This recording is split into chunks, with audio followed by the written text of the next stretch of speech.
Parece que o nosso herói Pastor Mirim, ele encontrou o Pablo Marçal. E eu queria falar sobre uma coisa chamada teoria da convergência. Existe na evolução. Na evolução, animais que não possuem a mesma origem genética, eles acabam por pressão ambiental e processo evolutivo, né, pressão seletiva, a ficar parecidos no final, sem ter em si um compartilhamento dos genes. Vocês entendem isso? Vou dar um exemplo. Um ictiosauro, tá? O Riso pode até procurar um ictiosauro. Bota ichthyosauro e dolphin no Google. O Riso vai procurar. O ictiosauro, ele era um réptil que vivia na Terra, tá? Isso, pega esse mais gordinho. E aí põe dolphin junto. Isso não lhe parece um golfinho? Parece. Isso não possui nenhum gene compartilhado com o golfinho. Isso também não tem nenhum gene compartilhado. Quer dizer, não nenhum gene, mas assim. Isso não passou pelo processo. Ele era um réptil e ele vai para a água. E devido à necessidade de se adaptar àquele ambiente, há um processo seletivo. E o processo seletivo vai transformando o corpo, né, de milhares e milhares de gerações em algo que se parece com o golfinho. O golfinho era um mamífero. O mamífero, que ele era o Indorraius, o Paquicetus, aí ele foi indo pra água e ele virou o golfinho. No final, eles acabam se parecendo, porque eles vão ocupar nichos ecológicos similares. O que eu quero dizer? Volta agora pra... Pega agora pra ictiosauro e golfinho. Peraí. Tralalero, tralalá. O que eu pego mesmo? Ictiosauro, golfinho. Eu ponho em inglês. Os dois juntos, põe e golfinho.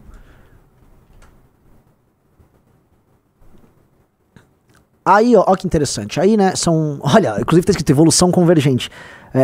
Essa imagem que você botou é perfeita. Nós temos ali um caso de evolução convergente, né? O golfinho, que é um mamífero, ou seja, ele era um animal mamífero, né, amamentava, tudo certo na Terra. Ele se adequa à ida pra água, depois de milhares de gerações, ele tá assim, né, com essa hidrodinâmica. Ictiosauro era um réptil, vai pra terra, mesma coisa. E o tubarão, ele é um peixe, né? Ele já tava na água, mas você vê que todos eles vão convergindo pra ficar igual ao peixe. O golfinho, diferente deles, ele nada assim, os outros nadam de lado, né? Mas beleza. Tralalero, tralalá. Cara, isso vai ferrar meu cérebro, cara. Vamos lá. O que nós temos no fim? Né? Aí, volta pro Pablo, pra vocês verem a imagem, agora vamos lá. Veja a evolução convergente acontecendo diante dos seus olhos. Isso é evolução convergente. Para você ser um picareta no Brasil, você vai convergindo a aparecer algo. E é físico. É físico.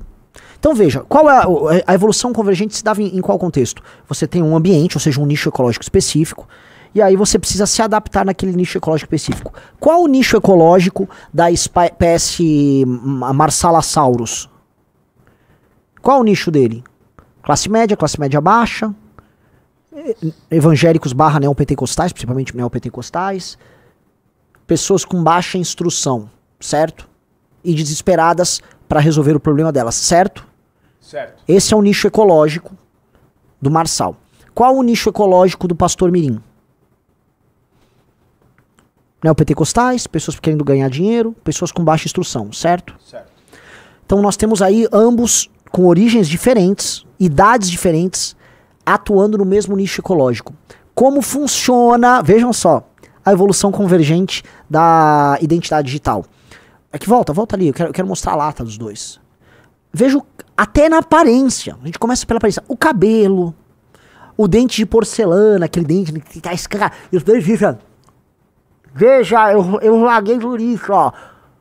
O dente, essa arcada, né, branca, né? O mesmo tipo de roupa. Já o menino tá fazendo harmonização facial.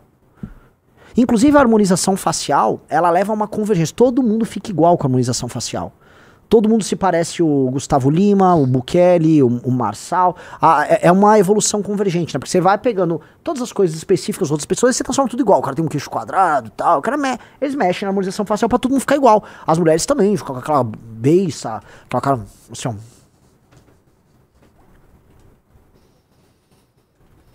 Né? Então, veja que a evolução convergente nos leva a isso. E a evolução convergente nos entrega este tipo de situação que é bizarra. Tá? Então o menino, ele já virou um Marçal. Porque a pressão seletiva leva para que todos pareçam um Marçal. Assim como a pressão seletiva, né? Pressão seletiva é complicado, tô usando termos que não são... o Pirula vai reagir a mim, vai discordar. Mas eu duvido que o Pirula acho que vai ficar até feliz, né? Por mais que o Pirula não deva gostar da gente, mandem pro Pirula. Talvez ele vai ficar feliz eu usar elementos de evolução ali pra falar de picaretas web, né? Mas... a pressão vai elevando eles a ficarem iguais. Pegue todo mundo da bancada, que eu vivo zoando, né? Todo mundo da bancada da bala. Eles são iguais, a barba, cara de mal, arminha na lapela, discurso bolsões, é evolução convergente. Eles vão todos convergindo pra ficar, inclusive, fisicamente iguais. Então esse menino, em pouco tempo, ele nos mostra que os estímulos para ser um malandro, para ser um picareta, são simples, claros. A forma como você atua é mais ou menos a mesma. E aí você começa a se parecer e você começa a se ajustar. Então, por exemplo, que você tá lá, o Marçal e esse menino, você já sabe tudo que tá acontecendo. Aí quando você vê Marçal legendário, você já sabe tudo que tá acontecendo. Você já sabe, é exatamente isso que tá acontecendo. Não é? Você já sabe. Então você vê o Manga e o garoto. Ah, tá, entendi. Só tá faltando, Manga, tá faltando a harmonização, hein? Tá faltando a barba lá, vai ter que passar um minoxidil aí pra crescer a barba, ficar cara de brabo e tal. Ahu! Like na live? E esse processo, ele acontece diante dos olhos de vocês. Então, este perfil que me parece que é muito claro, né? É que a gente chama de greco-goiano, né? O que é o greco-goiano que a gente faz piada? Né?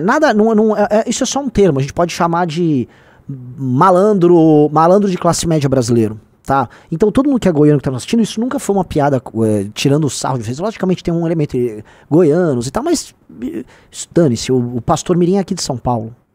O Pastor Mirim é de São Paulo. Existe um perfil que a gente chama de picareta de classe média, que fica tentando enganar neopentecostais e tal, que tá sedimentado nas redes sociais brasileiras. Tá sedimentado na vida do brasileiro.